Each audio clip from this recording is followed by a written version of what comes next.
Hi everybody, Dr. Pingle here. We are talking about regression. This is part two of a two-part lecture.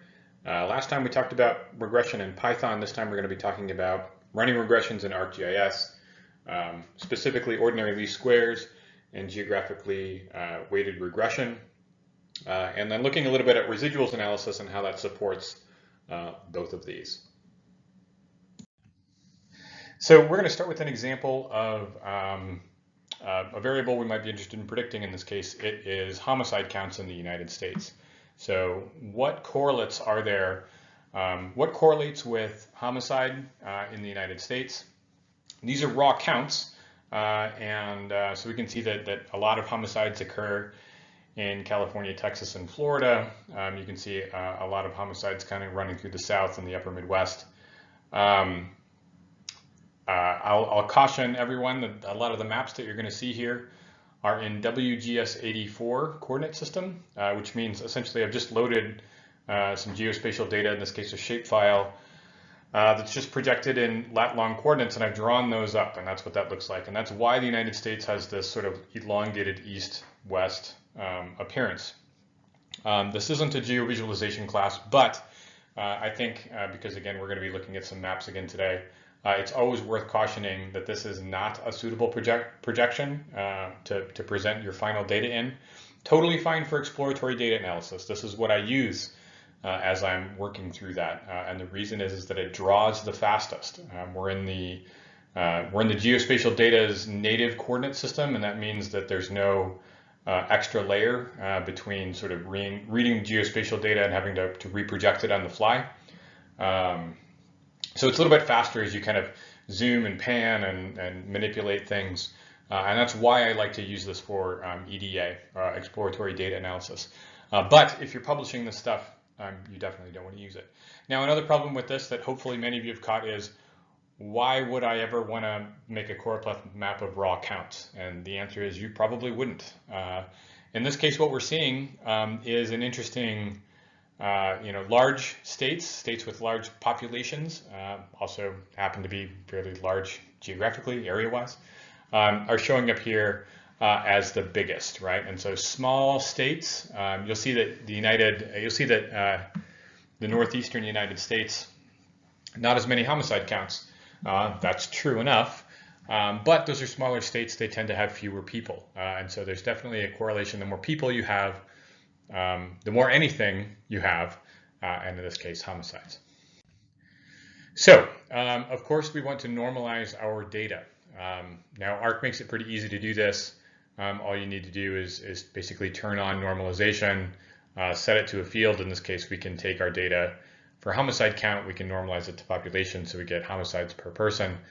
Those values tend to be very small, and that's why things like homicide counts are usually reported per a much larger number of people. Homicide counts, I think, are generally reported in the out of how many 100,000 people, how many homicides. So then we're not dealing with these sort of giant decimal numbers.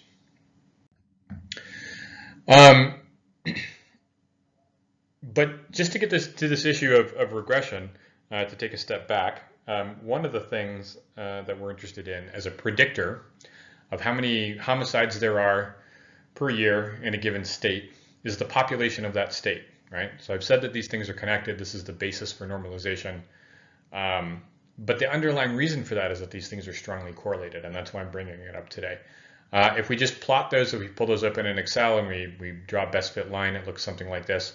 It's almost a perfect linear fit, right? So apart from the equation that you see there, we can look at the R-squared value, and that hovers at about 0.94 or 94%. So 94% of the variance of how many murders there are per year in a given state is explained by the population. That's about as high an R-squared value as you're likely to get in any study. So that's the basis behind what we're doing. But to pull this back a little bit, of course, we don't want to look at that. What we want to look at is the homicide rate. So this is a map of homicide rates, and here we can start to see where are homicide rates relatively high, right? And so you can visually pick out a couple places. So Missouri, Mississippi, Louisiana, South Carolina, Maryland are showing up here in our highest band of 7.2 to 10.3. And again, this is per 100,000. And if you're interested, this is from 2015. What we might want to really get to, though, is what we, kind of the undergirding this view is we are really interested in what places have an abnormally high or an abnormally low murder rate for their size, right? So we're trying to predict essentially the rate from the population, and we want to know how far above or below this best fit line are they. The distance between these points and the best fit line that explains them is what's called the residual, and the collection of those is are the residuals. These are the unexplained. This is the amount of things that are left unexplained by your model. So if we take a look at this model, we're fitting it to 94% accuracy. That's great. What else explains these values? Where does this model work? Where does this not work? So if we want to solve this problem, we can start with ordinary least squares regression. So this is what we looked at last time. Essentially, we are just making this best fit line. This is the dialog box for ArcGIS. What do these values look like? Well, we've got to fill in a couple of details here. One is that we're going to need a unique ID field. You can sometimes use the unique ID that comes with the data. Sometimes you have to generate one of these. That field needs to be an integer. There's a tool that does this now.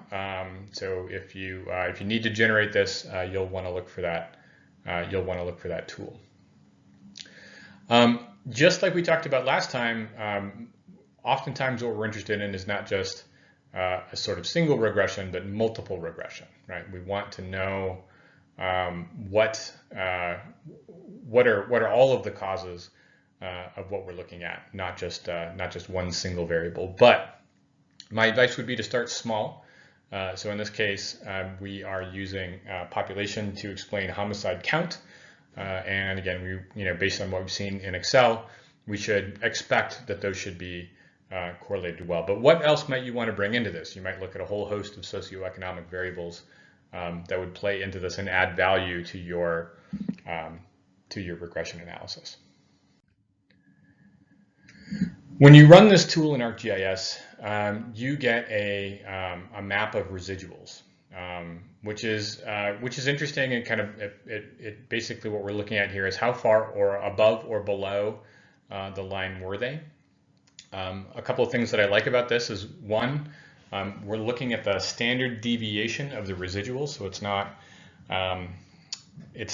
a number, it's a z value, and we've talked about what that is. So the z value is taking its value for the residual, subtracting from it the mean value, and then dividing that by the standard deviation. And what that lets us do is it lets us standardize and look at how strange of a result is this in a way that's directly comparable between variables. So when you get the output of an OLS run in ArcGIS, you're getting an output of z-scores of residuals, which is sort of how weird are these values. The other thing that I like about this is that you're getting a diverging color map. So this is scaled from blue being a low value, which is kind of what you would expect, a middle value, which is between half a standard deviation lower or half a standard deviation higher than the mean, is just this kind of flat kind of yellowish color. And then red values are for high values above the mean residual. So as you're looking at this, the pattern is a little bit different, although only a little. We'll talk about that here in a second. But if you look at this, those same four states pop out again in the highest category. What else pops out? Sort of the whole lower south pops up. Illinois, Indiana, Michigan also pop out. But one of the things that's really nice is because you're looking at this in z-scores, and because it's mapped to a diverging color map, what you're seeing here is the low values come out in a lot more clarity than they do otherwise. And so you can see New York having a much lower murder rate than you would expect, given the circumstances. Same thing with Massachusetts, Pacific Northwest, and so on. You can kind of look at this.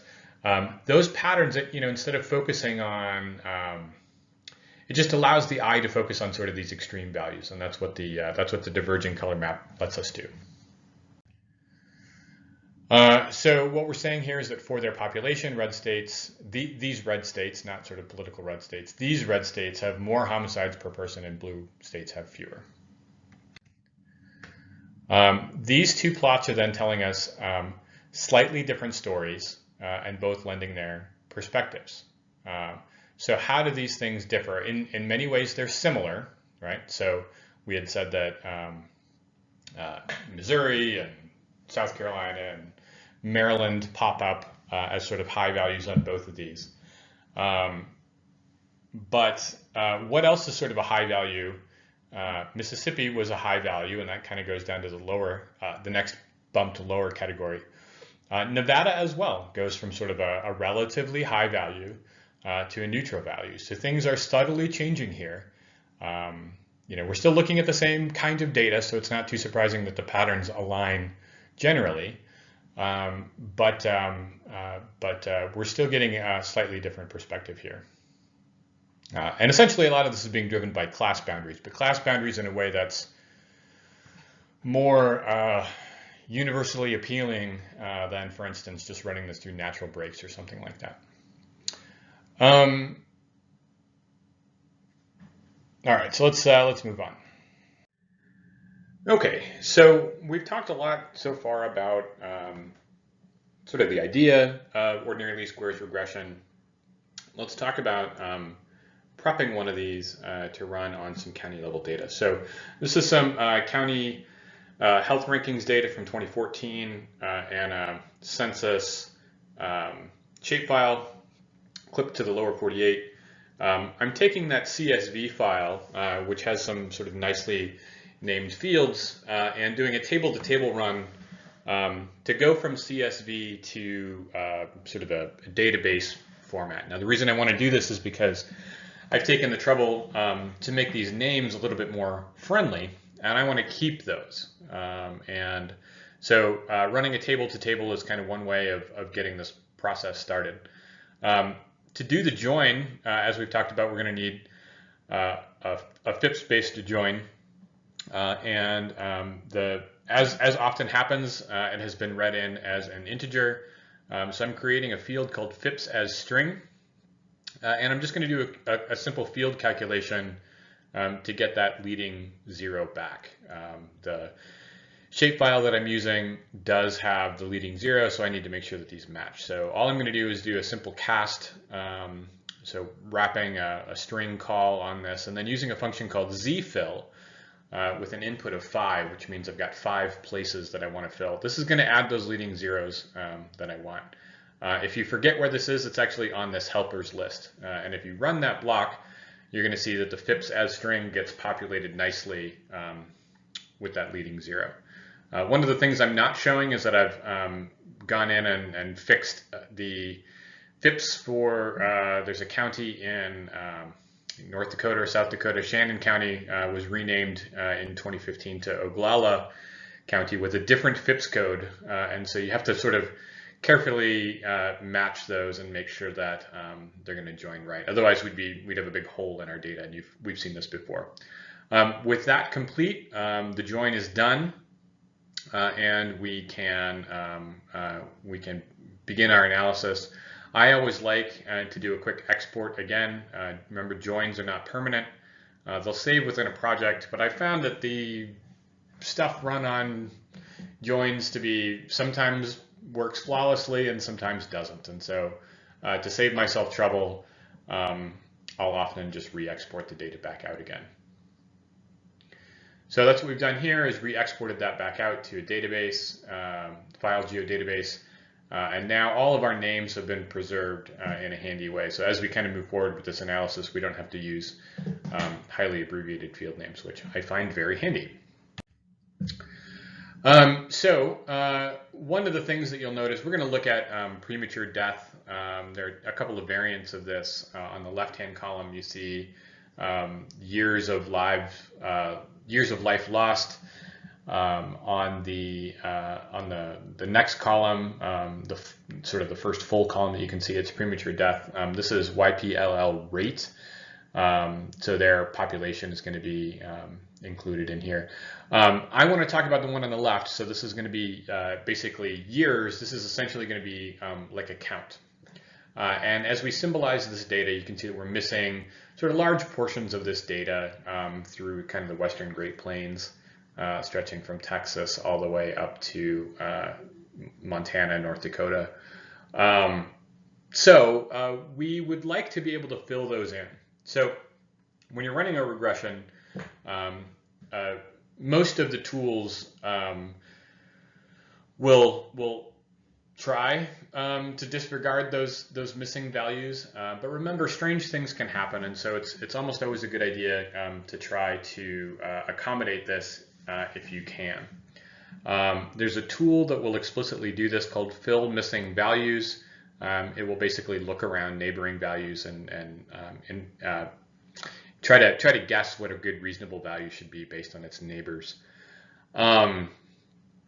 That and many tools that we're going to use here require a unique ID field. So the unique ID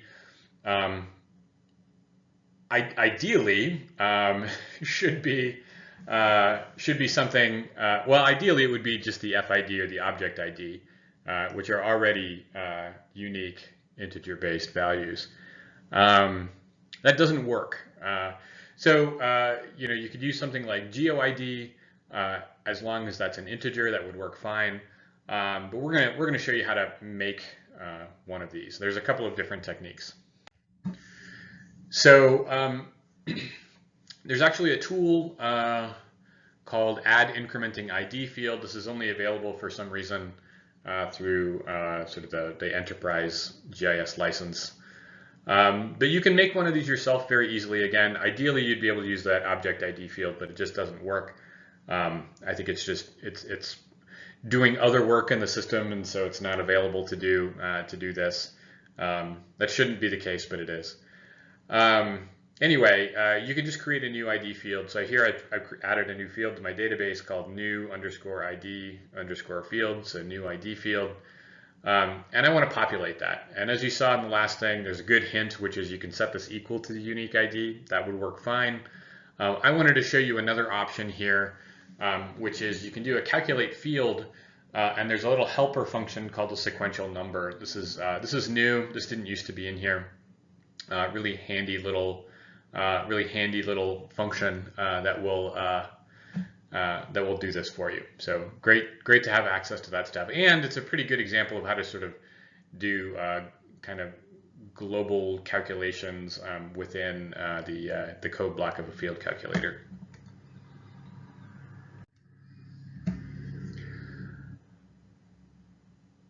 So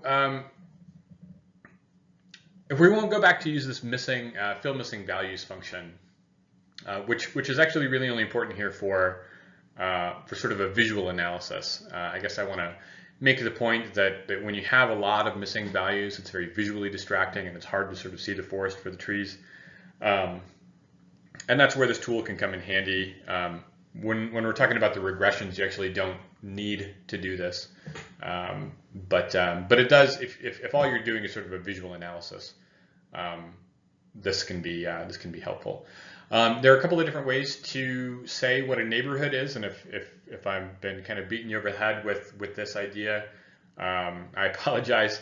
But a lot of the calculations that we run in the analysis world rely on sort of looking around the nearby features and making decisions about my own feature, my own self, my own grid cell based on what's going on immediately around me.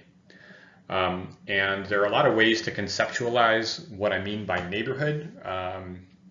You can do something like a simple buffer. That's essentially my neighborhood is anything within any feature within 50 miles of me. You can say my neighborhood is anything that's touching me, right? So any county that's touching my county, that's my neighbor.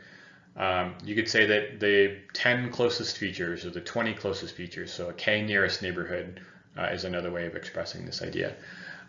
In practice, most analysis is not all that sensitive to this number. They can certainly make some minor differences, but most of these have some justification. I'll often use contiguity if I don't have a lot of big holes. In this particular case, there were a lot of kind of big holes of missing data, so that can create a problem. I don't tend to like fixed distance. I tend to prefer K nearest neighbor, which can be a little bit longer to calculate, but they all work okay. And then once you look around your neighborhood, if you're trying to interpolate your own value, you've got a missing value that you need to fill in. You can fill that in with the mean or the median are usually your best choices. If you wanted to, you could fill that in with the maximum or minimum value as well. What that will do, the tool itself is a little bit strange. It won't modify the original table. What it will do is it will create a new layer with kind of markers that say sort of a Boolean value that says whether 1 or 0 a value was interpolated or there was an existing value. It will provide that guess for you, and there are a couple of other little features as well. And then that table can in turn be joined back. So it's a little bit of an awkward process, but the idea is you're sort of making guesses about the value based on the neighbors. If we want to kind of keep things really simple, one way you can do it is just to sort of assign any missing value the mean. The easiest way to do this is with a very simple code block. So here I'm just saying that years of life lost simple fill. So I've created a column, and the little code block is just some simple Python that says if X is not none. So as you go through that row, you open your value. If that value is null, if that value is not null, you're just going to return that value back, which means you're going to write the new value in from the old one. If it's not, then you're going to fill it in with 1082, which I had previously calculated as the mean value using summary statistics. So this is another way. If all you need to do is sort of get ballpark close, I think this is worth mentioning as an okay technique. You don't need to do this sort of spatial neighborhood method. You can just fill it in with the global mean. That won't have any real effect on your regression. It will tend to usually decrease your R-squared value mildly, depending on the number of depending on the proportion of things that are missing.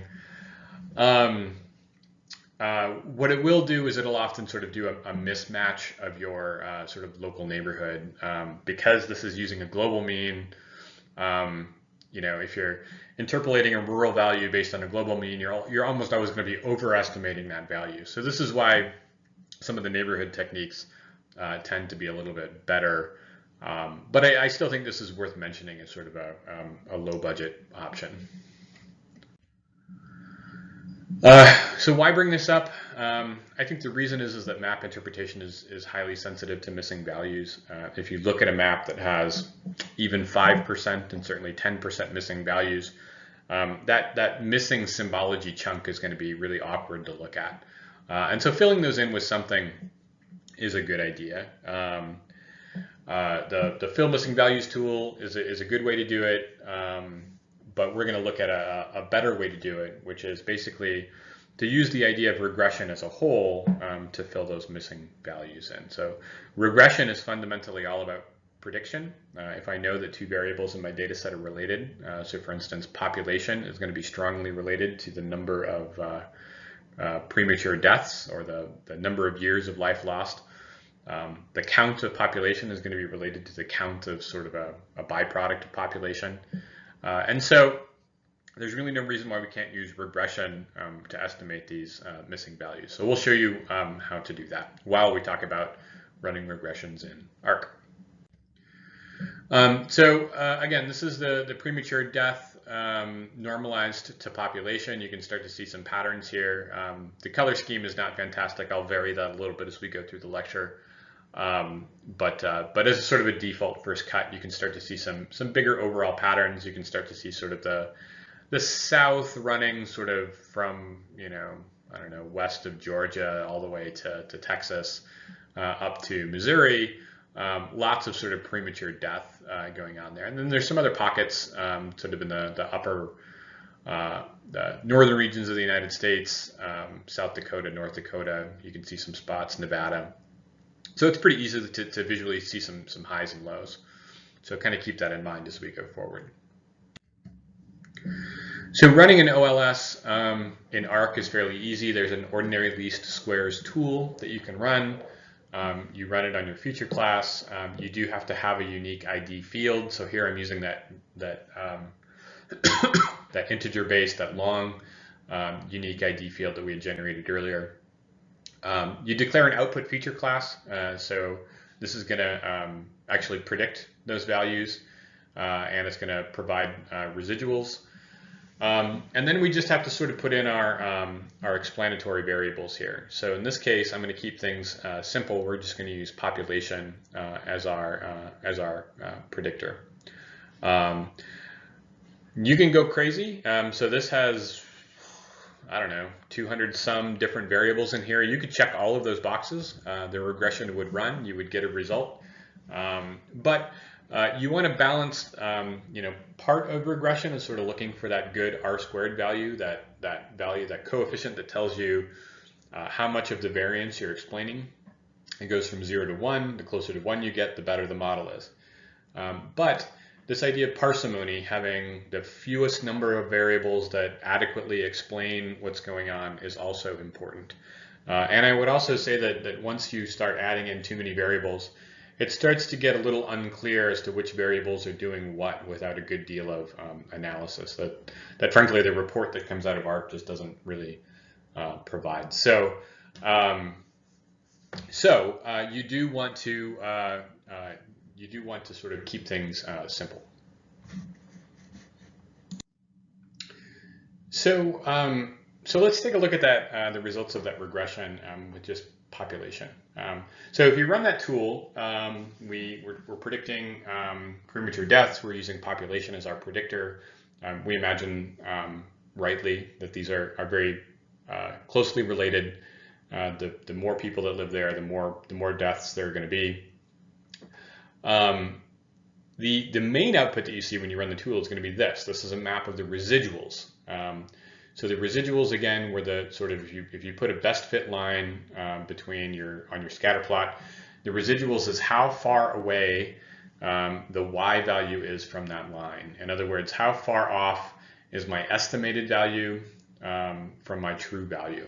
How far off is my predicted value from my true value? When we create a map of those residuals, we're actually not looking at the values themselves, but we're looking at the z-score of those. So this normalized distance relative to all of my residuals. Is this a high residual or a low residual? And that's what we're plotting here. So we're looking at the standard deviation, the z-score effectively of the residual. So when you do that, you're seeing where the model is over predicting or under predicting the inputs. In Florida, we're getting values. Our estimates are essentially too low. The number of deaths in the Florida area is higher than we would expect given the population. And sort of the west coast of California and New York, our values are lower than we would expect given the population. So that's interesting. Let's dig into that a little bit further. Oh, the Florida one is fun. I don't know. You've probably seen the Florida man meme. If not, definitely look that up. So the tool, when you run an OLS, the primary output is that map, but kind of two other things will come out of this. This is one report that gets written to the messages, which you can access through the history, sort of a text-based output, very, very similar to the Python-based output that we saw last time. And you can interpret it in the same way. So you're seeing the intercept coefficients, the coefficient for the intercept, as well as the coefficient for population. Generally, so those are actually directly interpretable, but oftentimes what I'm looking at here is the direction. So because demographics population coefficient is positive, as population increases, the number of deaths also increase, which makes sense, right? This is exactly what you would expect. You're also looking, you can see the t-statistic here as well as the probability. So the probability here is a p-value rounded to the nearest sixth decimal place. Those are all given as 0, which means, again, that number is far less than 0.05, which is our usual cutoff. And so as a result, we think that there's definitely a connection between this particular variable and premature deaths. Now, the other thing that you can look at here, I'll get a little pen out here. Another thing that you want to look at, though, is the r squared. So that's here. So you can see that our r squared for this correlation is about 0.953 and change. So that's very high, right? And exactly what we would expect. The more people, the more deaths. That's just how these things work out. And that's why when you're running counts, you always want to normalize the population because they're always related. You can ask for 2 other outputs, which I strongly suggest that you do. So one is outputting the correlation coefficients, which is the table that you see down below, and the other is a regression diagnostic that you're seeing in the table at right. So other than printing out the results of the regression in sort of a text-based way to the console, you can actually get tables that pull this stuff out, which is nice because you can sort of scoop these up if you're doing an automated analysis. You can pull these results out of the table, which is handy. What you see there is exactly what we saw in the text report, though. Our r squared value is 0.953 and change. We can also see that our coefficient here is positive. And we can see that the probability here, our p-value is here. If you're interested in what some of the rest of these things mean, let me know, or read up on it. In this case, of course, our population is highly significant, r squared 0.95.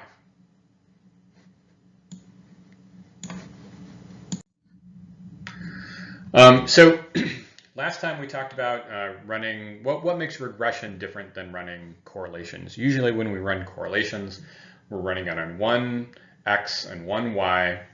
We get an r value. When we run regressions, we can do one x and one y, just as we saw before, population against premature deaths. But the nice thing about regression is we've got an easy way to add additional variables. So we know that many things are likely to correlate, or we can imagine at least many things are likely to correlate with premature deaths. Here's one that might very well correlate. We're adding in just via that checkbox that we saw earlier. Instead of just checking population, we're also checking median household income.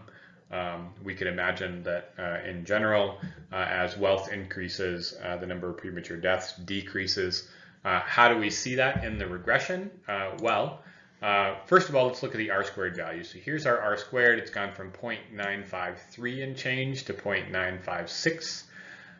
So a mild increase in r squared. But if we look at median household income, we can see down here we've got a negative coefficient. So indeed, as the way to interpret this is as median household income goes up, the number of deaths goes down. So that is important. They aren't directly comparable because the units of these things are not the same.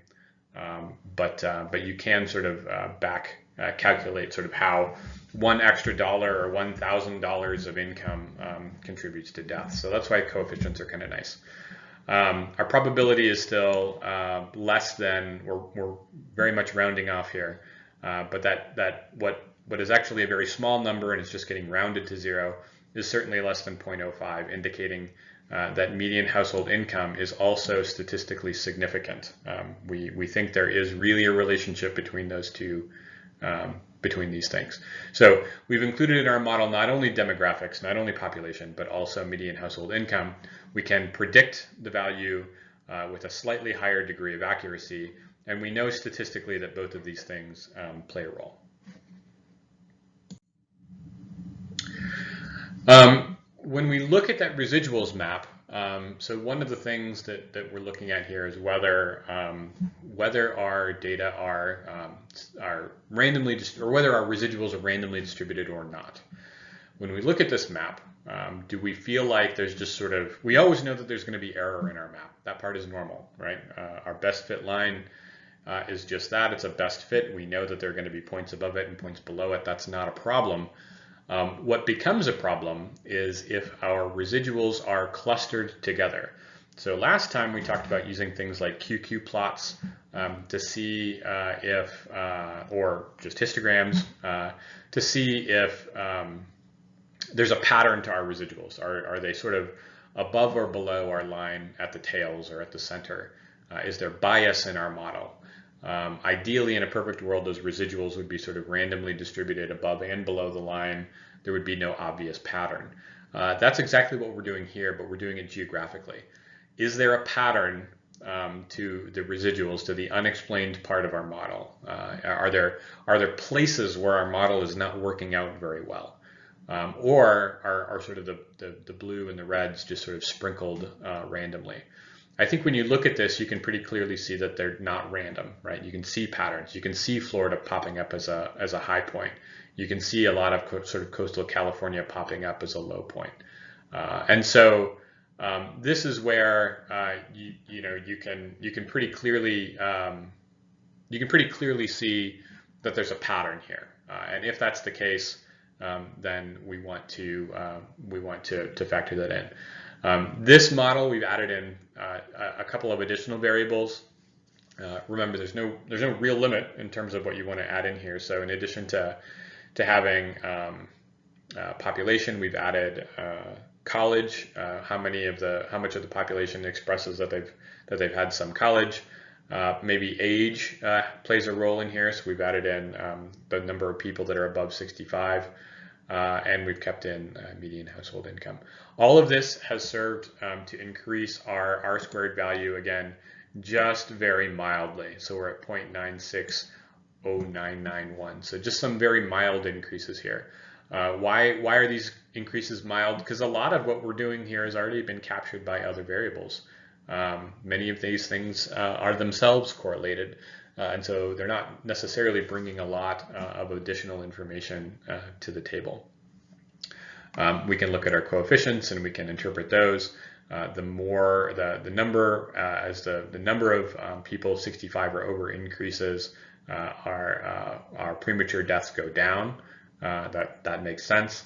Let's see, as the number of people that have had, as the percentage of people that have had some college increases, the number of deaths go down. So both of those things kind of work in a way that we might expect.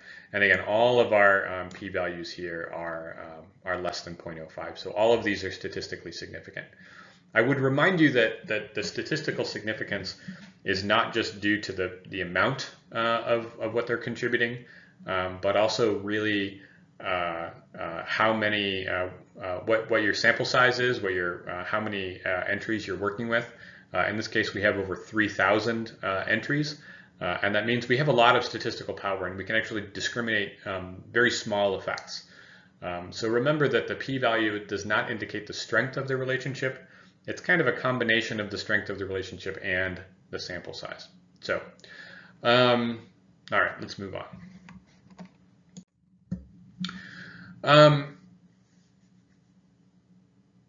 One of the really cool things about running these things in ARC, and this was actually true in Python as well, is that for all of your inputs, you're actually creating estimated values. So as you're sort of fitting that best fit line with as many different input explanatory factors as you have, you're also guessing what the output is. That's really important because if you're if you're missing some data, you can essentially use this to help you fill in those missing values, assuming that you have values for those on the other input variables.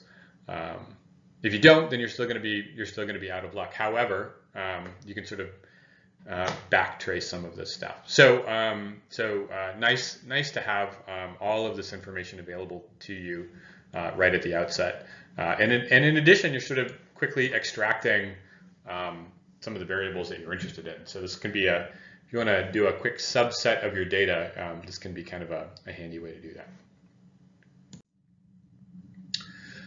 So when we said that when you're looking at the residuals and you're trying to determine whether they're randomly located or not, we weren't very specific about how that was done. We're sort of eyeballing it, right? Florida looks like it's got a bunch of highs. California looks like it's got a bunch of lows. There are ways to sort of quantitatively or statistically assess whether this is true without just sort of guessing.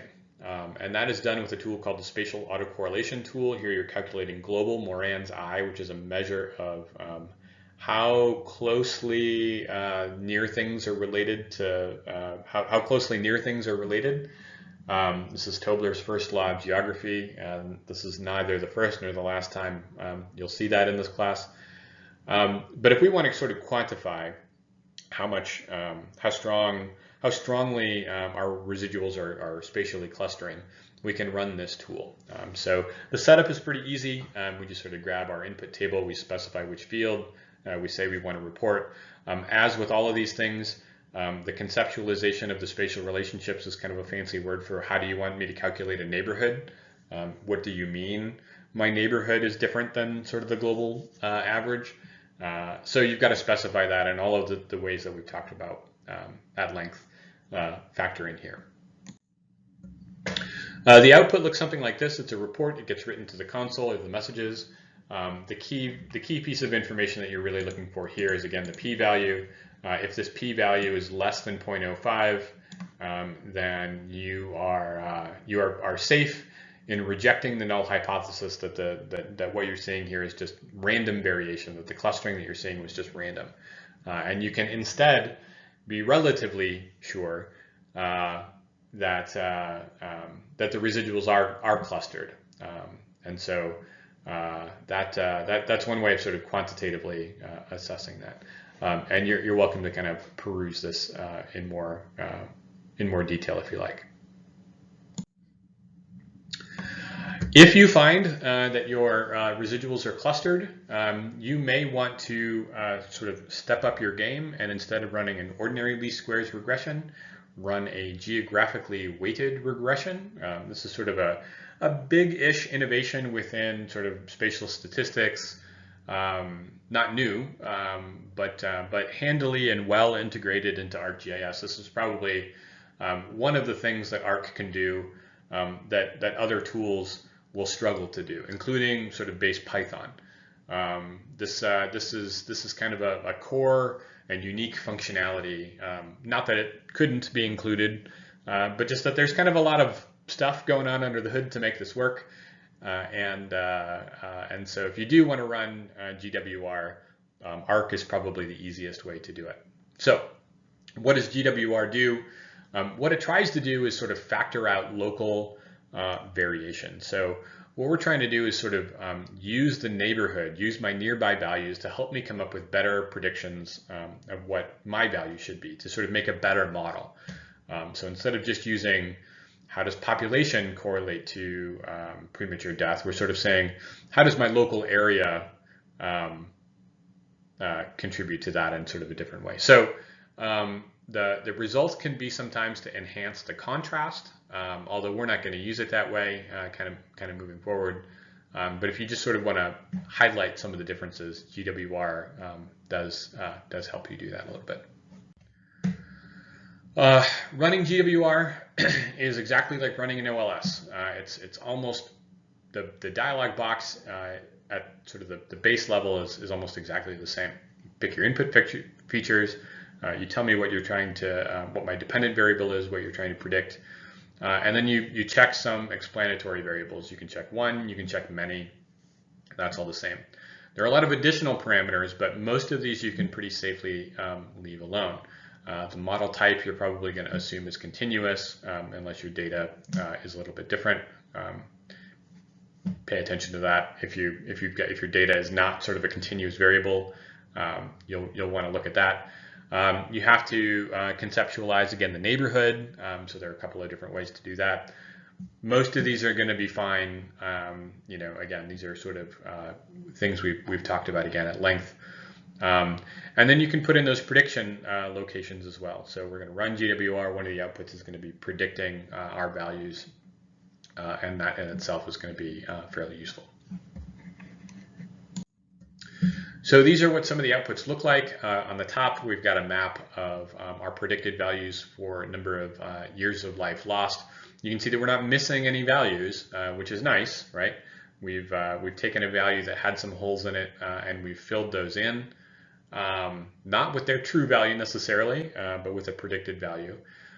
We get a report, so that's up here at the top. Our R squared for a geographically weighted regression jumps from, and here we're actually, I think, just using population. So going from, I think it was 0.953 to 0.986. So we're getting a substantial increase by including this local variability. And then we get sort of a map of standardized residuals. Ideally, in a perfect world, these would also not be spatially correlated, but you can see quite clearly that they are. And in fact, I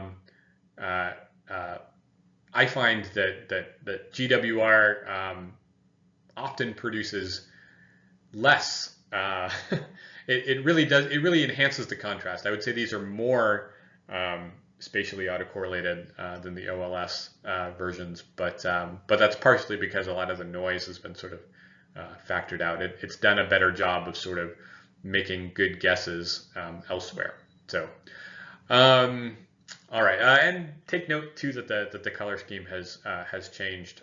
So the color palette for the residuals in OLS is different than the color palette for the GWR output for whatever reason. Well, I can tell you the reason. The reason is that the OLS output scheme is not well suited for people with color blindness, and this one is a little bit better for that. So I would actually expect the output color for the OLS to change at some point. So just to wrap things up, I wanted to cover one related concept, which is a cluster analysis based on autocorrelation. This is a map of the premature death rate. So this is already normalized to population. You can see that we're still missing our values here. I wanted to approach this in a different way, looking at the original data. But you can see a pattern here that I've sort of tweaked the symbology to highlight this. So you can see our rate of premature death is fairly high in this region between Texas and Alabama and West Virginia, pretty low in the Midwest. What I want to do is sort of show you a way to statistically look for these patterns that, again, is a little bit more statistically rigorous than just sort of eyeballing it, which is what we're doing here. And that tool is called the Cluster and Outlier Analysis tool. It calculates, so we had just recently calculated a global Moran's eye statistic, so how spatially autocorrelated is the whole data set. What we're trying to do here is we're trying to do that, but on a more local level. So the output of this tool is the degree to which you're seeing sort of a clustered high value or a clustered low value. And what we're trying to do here again is sort of do what our eyes are doing naturally and sort of find those high values and those low values. It divides these up into four slightly confusingly named things. So let's just start with the highs and the lows. So we've got in pink a high cluster. So these are, when you see the original data, you can sort of interpret this pretty clearly. These are high values. Right? Where broadly do I have a lot of premature death? Similarly, the low cluster is this kind of light blue. Where do I have generally low values of premature deaths? And then the other two you can sort of interpret in context. So a high-low cluster is going to be, so those are kind of bright red. These are highs within lows, and it's pretty easy to pick out where those are. So these are likely going to be but not exclusively, fairly urban areas. And then lows are going to be places that are low within an area that's high. So I find this a little helpful. I think that there are some sort of smoothing techniques that are probably just as good. But statistically, this is nice because you can at least be assured that we've got a standardized methodology here. From my perspective, the neighborhoods here a little bit, you can standardize these things, and often tweaking those will help bring out or suppress the detail that you're interested in. In this case, this is a pretty broad brush, which is kind of, I suppose, what you want. But do keep in mind that you can tweak these values to bring out detail as you like. Okay, so to sum up, what did we do? One is, and most importantly, we saw how to run ordinary least squares in ArcGIS. For many of you, this will be a good option as you are doing your statistical analysis. You don't have to do this in Python. I still do most of my analysis in Python. You can still do the exact same things that we've seen before. You can bring your data set in. You can cast it as a spatially enabled data frame. You can use pandas, and you can use stats models and all the sort of normal tools to process this data. I like that stuff because it tends to be the most flexible. I also find it easier to manipulate rows and columns in a pandas-like format in a way that Arc is just kind of frankly a little bit awkward. But a lot of your data is already prepared in shapefiles or geodatabases, and so in that case, it can be comfortable to do this stuff in Arc. The tool makes it easy to do things like sort of add extra variables and turn off variables and rerun things. So that part of the tool is good. To my knowledge, it does not test interactions, which can sometimes be important, as we've seen. And so, can you run OLS in Arc? Definitely. And if you're doing some simple analysis, that's totally fine. If you're just doing some exploratory analysis, that's totally fine. But if I were sort of getting into the weeds of things, I would probably use Python. On the other hand, one of the things that Arc does that Python doesn't do very well is GWR. So geographically weighted regression is just a lot easier to execute in the Arc environment. As I said, there's a lot of sort of stuff going on under the hood to support this that just doesn't exist or isn't well developed in the Python universe. And so GWR is particularly useful as a mechanism to boost your R squared. If you're really trying to estimate those values, if you're really trying to fill missing values, then that comes in handy.